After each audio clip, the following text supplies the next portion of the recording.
Everyone that has seen a movie about the war in the Pacific has also seen the Japanese banzai attack, when a Japanese officer, wielding his katana sword, and ordering his troops to run against the enemy as he is screaming banzai.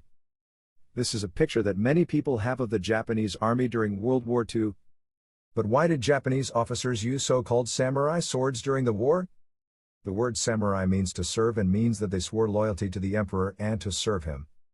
The samurai had a code of honor, bushido, the way of the warrior, which described how a samurai would live and die.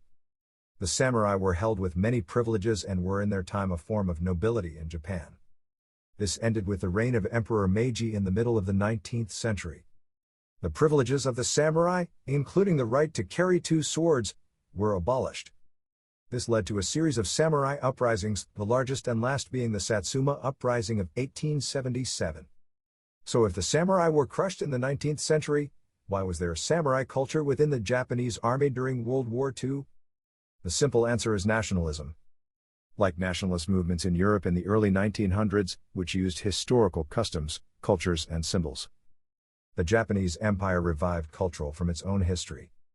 The most famous are Bushido, the way of the warrior, and the use of katana swords in the Japanese army. During the preparations for the war, all Japanese officers were required to wear a sword as part of their uniforms.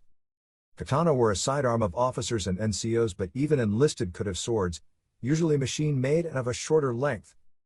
It is impossible to say how many katanas were produced during the years 1926 to 1945. But if we only look at the fact that American veterans brought over 500,000 swords home after the war, we understand that there were many swords product. What many may not know is that after the war it became illegal to own swords in Japan. MacArthur, who was commander of the U.S. occupation forces in Japan, ordered the confiscation of all weapons, both military and civilian. Swords were dumped into Tokyo Bay or melted down in furnaces.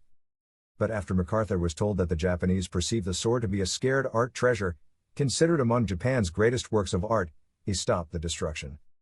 But at this point a great many very valuable swords had been destroyed or lost. Most of the best Japanese swords that survived went back to the U.S.